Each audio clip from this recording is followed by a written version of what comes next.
This is Bruce Bishop for ChronicleT.com, back here once again with Tim Alcorn from AM 930 WEOL. Tim, how you doing? I'm doing well. It's great to be back here at Smitty's, of course. So we talked about the fact last week that this is going to be our home for these weekly video productions for at least the regular season. Let's hope we're talking high school football into the month of November. That would mean some playoff teams, but that's a little bit down the road. We know we'll be here through at least week 10 of the regular season. That sounds good. Well, this week we're starting off with something a little different. Kind of have sort of a sadder start to this, and it has to do with the death of Trooper Kenneth Valz and how it tied into the football game at Amherst last week. I know you were over there, Bruce, and first of all, hats off to Amherst Athletic Director Casey Wolf. He handled that night and that whole scenario in such a professional and dignified way. Obviously, the entire Amherst community, aside from the football team, really mourning the loss of Kenny Valz. Of course, Kenny's son, Christian Valz, plays on the Amherst football team, and they came out last Friday night, and as we said, it was such a dignified event as far as what transpired before the game. And boy, if you didn't get a lump in your throat and a tear in your eye as you watched Christian Valz come out of that tunnel holding that flag, that was just amazing. And then Amherst comes out as a football team, and more so as a community. They just rally. They hadn't won a football game since 2014. And again, football is such a minor part of this. It is obviously, you put it in its proper perspective, football really doesn't matter. But they rallied, and they find a way to not only just win the game, but really dominate Berea Mid-Park and win that thing going away. And so for head coach Bill Fishley, who really is trying to build that program, a monumental step forward, not only as far as the win was concerned, but just the way he was able to rally that team and keep everybody together, and how they rallied around their teammate, their brother as they call him, Christian Valz. And certainly, as we said, the game in itself really doesn't mean a whole lot, but obviously for Amherst, a night that was handled so well, and one that they'll remember, unfortunately, for the rest of their lives. But they'll remember that it had a good ending to it as far as Amherst getting that first win of the year. Well, and when you win like that, and you haven't won for so long, I mean, that's a game that's played with love. There's no question about it. Absolutely. They rallied around their teammate, and certainly Kennedy Scaglioso, I believe is how you pronounce the running back's last name. He had just a phenomenal night running the football, and the entire Amherst football team, and Coach Fishley mentioned, they could feel a presence. They could feel there was something special going on in that stadium last Friday night.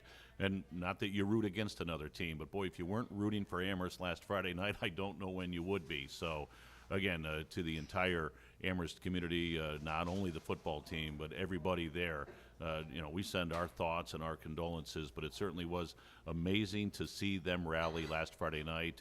And from that football perspective, which we said really doesn't mean a whole lot in the grand scheme, it was good to see them get that first win. They hadn't won a game in a long time. So hats off to Coach Bill Fishley, as we said, Athletic Director Casey Wolf, and everybody over at Amherst for a job well done. It'll be a difficult year. I mean, this doesn't just go away now in week 5 of the season. They're going to have to work through this throughout the remainder of the football season, and really for a long time to come. But at least last Friday night, there was some sort of sense of, hey, something positive was able to come through this. Absolutely.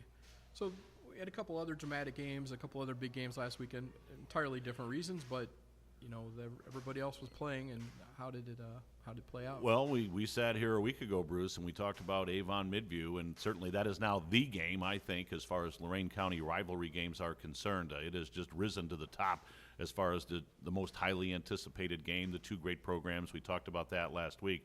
What a win for Avon to be down by 2 scores over at Midview in hostile territory, and yet they found a way to gut that thing out and get the victory. I've talked about the fact I think Mike Elder has really set the standard as far as Lorain County high school football is concerned. I think his program is the program in our area, and right now they're the last team standing as far as any club that hasn't lost a game. They're the only 4-0 team in Lorain County, but they've got a huge offensive line this year going back to the game on Friday, and that allowed their running back, Mason McLemore, to rush for well over 200 yards. Great win for Avon.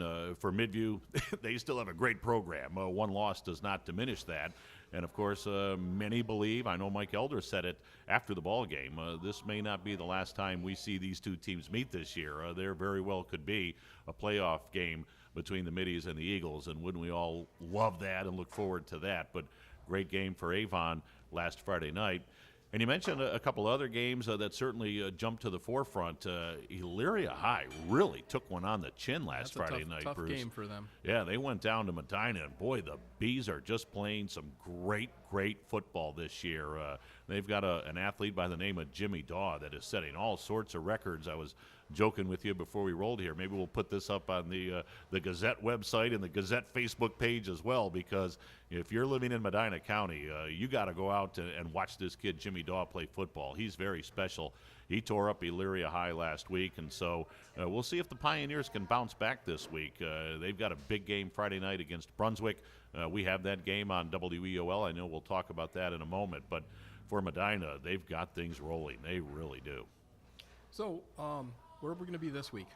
Well, as far as WEOL is concerned, I mentioned the fact we've got Elyria High and Brunswick. And, you know, it's tough, Bruce, when you're going into a Week 5 game. It's tough to put a must-win label on a football game. But I think for Elyria High, they have to win this game.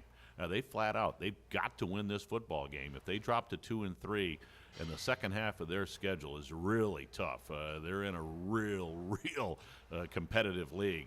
So I think for Elyria High, they've got to win on Friday night. It looks like they'll have Chris Atkinson back, who, of course, is one of the top backs in the Lorain County area. He did get back on the field against Medina. I know Pioneer head coach Kevin Fell would love to see him back at full strength on Friday night against Brunswick. But that's our radio game, and it should be a real good one. And I think Elyria plays with their back to the wall. They've got to win that game. WEOL.com stream 2.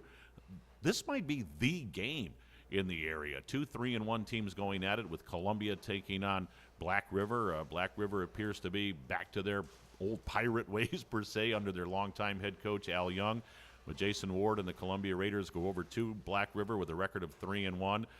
Their outstanding sophomore running back, Brandon Coleman, he rushed for over 200 yards last week. So this should be a really good game, a huge showdown game.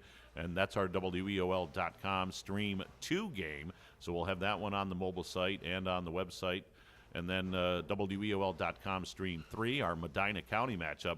We talked about this great Medina team and what they're doing early on as far as this year is concerned. On Friday night, they're going to Strongsville to take on the Mustangs. So that'll be our Stream 3 game on WEOL.com. So I think we've got 3 great games coming up on Friday night. It'll be a fun weekend then. Oh, no doubt. All right, listen, we've got that hat. Oh, the that hat is Smitty's always hat. with us. The Smitty's hat. I'm going to invent a new segment here. Oh.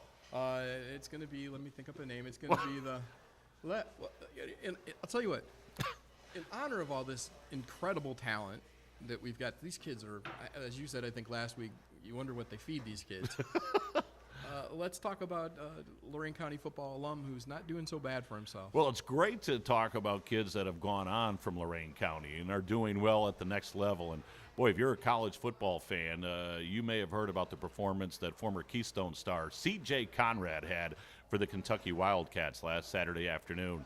I had the pleasure of watching C.J. play and calling his games when he was over at Keystone. Of course, he won the Golden Helmet Award a couple of years ago, and for the Kentucky Wildcats this past Saturday, C.J. had a big afternoon catching the football. He had 3 touchdowns. He's only a sophomore. This kid is very special. He comes from a great family. Mike and Lois Conrad, his parents, big-time athletes in the family. His sister, Kenzie Conrad, was a phenomenal softball player, went on to play at Coastal Carolina. His younger brother, Austin, is now at OU, starring for the Ohio Bobcats. So it's a great sports family, and CJ really did Lorain County proud last Saturday with his performance for Kentucky. It was just lights out. It really was. Congratulations to CJ. Great Beautiful. game. All right, so I don't know that we'll do this segment every week. Well, but what's the invented segment? I don't know. You're gonna have to come up with a new one every week. Tim puts the hat on segment. That's exactly. I came up with the idea for a new segment. You have to just figure out exactly what that is. Okay. All right. Hopefully next week we'll do this in one take instead of the 2 that it took us this week since a Yes, certain it's photographer. been great to sit here at Smitty's for an hour and a half while Bruce tried to figure out how to turn the camera on. Exactly. I'm working with a real pro here, Very, folks. very important that you hit that little tiny red button to make it all come onto the card. So, all You all turn right. the camera on, I'll talk. This shouldn't take any time, See, really. I try to throw you under the bus, but I'm perfectly happy to throw myself under. All right, Tim. We'll be back at it next week, hopefully only done in one take, and life will be nice. Absolutely. Thanks, Bruce. All right, buddy. See you later.